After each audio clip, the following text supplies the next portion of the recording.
इतना बड़ा फैसला है योगी आदित्यनाथ सरकार की कैबिनेट का, जिसमें उन्होंने डिसीजन लिया कि हम 20% जो रिजर्वेशन है वो पुलिस डिपार्टमेंट के रिक्रूटमेंट भर्ती में उसमें हम अग्निवीरों को देंगे। इसका क्या रिस्पांस है और इस बड़े निर्णय के पीछे के कारण क्या है? देखिए, ये जो उत्तर प्रदेश सरकार ने 20% रिजर्वेशन की बात कही है, ये अग्निवीर के लिए है, पूर्व सैनिक के लिए नहीं है। एक तो अलग बात है, जो अग्निवीर आएगा रिटायर होकर 4 साल की नौकरी के बाद, उसको मिलेगा। पूर्व सैनिक जो 15 साल 20 साल नौकरी करके आते हैं, जो अलग अलग जगहों पे गार्ड की नौकरी कर रहे हैं या और दूसरे सिक्योरिटी कामों में, उनसे इनकी तुलना नहीं हो सकती। एक अच्छा इनिशिएटिव है, देश के किसी राज्य में इतना बड़ा ऐलान नहीं हुआ है। 20% काफ़ी ज़्यादा बड़ी संख्या है, लेकिन सबसे बड़ी बात यह है कि रेगुलर वैकेंसी इसके लिए आती रहनी चाहिए। और एक बात जो आई कि जब तक वो रिटायर होके आएंगे तब तक क्या वो पुलिस की भर्ती के योग्य रह जाएंगे, पीएससी और फायर सर्विस की भर्ती के योग्य, तो इसमें निश्चित ही आयु सीमा को बढ़ाना पड़ेगा, उनको छूट दी जाएगी। हो सकता है कि ये 30 साल तक भी कर दी जाए, ये कोई बड़ी बात नहीं है, क्योंकि ये एक टेक्निकल बिंदु बहुत बड़ा उठाया है पांडे जी ने। ब्रजेश जी 2027 से अग्निवीर रिटायर होकर आने लगेंगे, ये बात साफ है, और तब उनके समायोजन के लिए सरकार को व्यवस्था करनी होगी। अब उस समय सरकार कैसी होगी, किसकी होगी, ये बहुत सारी चीज़ें देखने को मिलेंगी प्रदेश में, लेकिन निश्चित तौर पर एक बड़ा कदम है और योगी सरकार ने काफ़ी हिम्मत दिखाई है। और जो व्यक्ति 27 साल 28 साल में आ रहा है, 29 साल में, अगर वो 60 साल तक नौकरी करता है तो उसके लिए बहुत बड़ी उपलब्धि होगी, उसको इधर उधर भटकना नहीं पड़ेगा और सम्मान के साथ वो नौकरी कर सकता है। जब अग्निवीर आई थी तो कहा गया कि ठेके पर फौजी रखने की व्यवस्था की जा रही है, और वो ठेके का जो सिस्टम है उस पर बहुत आलोचना के बाद भी भर्तियां जारी रहीं, 2023 से चल रही हैं। कई अग्निवीर इस देश में अब तक शहीद भी हुए हैं। और महत्वपूर्ण बात यह भी है कि अग्निवीर तो ठीक है, लेकिन सदन वीर ठीक नहीं है।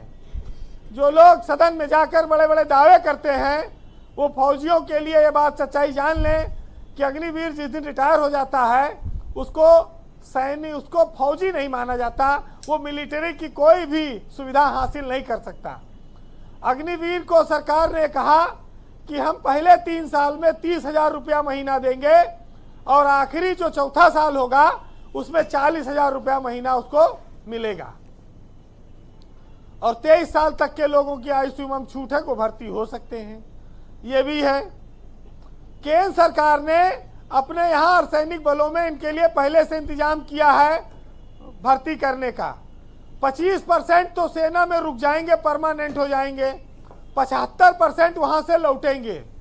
अब वो केंद्रीय सेवाओं में और विभिन्न राज्यों की सेवाओं में कितने समायोजित होंगे, कितनी नौकरियां निकलेंगी, ये सब एक चुनौतीपूर्ण काम है जिस पर सरकार की आलोचना होती रहती है। वैसे अग्निवीर योजना से निकला हुआ फौजी या सिपाही पुलिस के सिपाही के साथ तालमेल बिठा पाएगा, ये थोड़ा से कठिनाई होती है। कैसे थोड़ा इसकी व्याख्या करें वीरेंद्र जी? ये तो बड़ा मुद्दा आपने उठा दिया, ये तो बड़ी बात कह दी। ये बात तो हम लोग का भी ध्यान नहीं गया। पुलिस में सिपाही को तमाम सारे काम करने पड़ते हैं।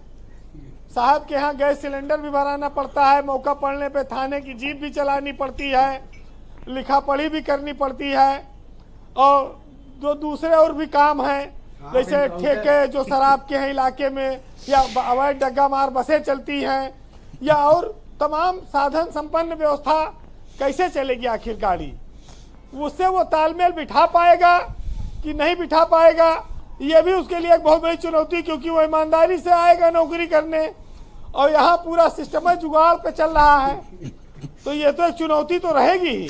अब इस वाले पे मैं क्या कह सकता हूँ, इसमें तो दुबे जी का अपना, पांडे जी का, इटार पांडे ना, देखिए पांडे का देखिए, पांडे जी की हालत भी अग्निवीर की तरह है।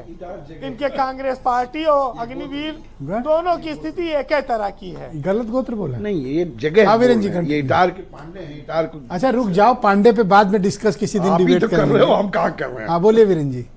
देखिए जैसे 4 साल कांग्रेस मेहनत करती है और 5वें साल में ओकरे पल्ले कुछ नहीं पड़ता, वैसे आप अग्निवीर का मान लीजिए 4 साल की मेहनत के बाद फिर 5वें साल उसको नया काम करना है। तो ज्यादा अंतर कांग्रेस हो इसमें है नहीं अग्निवीर में। अब सरकार अगर कांग्रेस को भी कुछ आरक्षण दे दे अपनी बारी तो शायद कहीं इनका भी मामला ठीक हो जाए। फिलहाल अग्निवीर योजना देश के नौजवानों के लिए किसी अग्निपथ से कम नहीं है।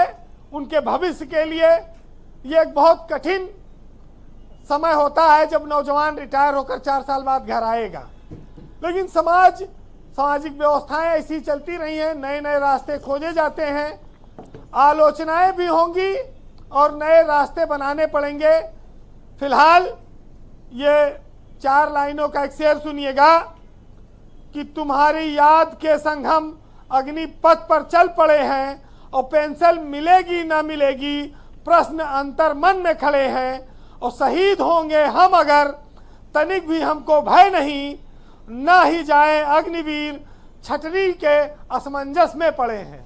बहुत शुक्रिया वीरेन जी, आपका बहुत बहुत धन्यवाद हमारे साथ इस परिचर्चा का हिस्सा बनने के लिए। आपका बहुत शुक्रिया। बहन भाइयों, मैं इस परिचर्चा का दूसरा चरण प्रारंभ करता हूं। हम इस बात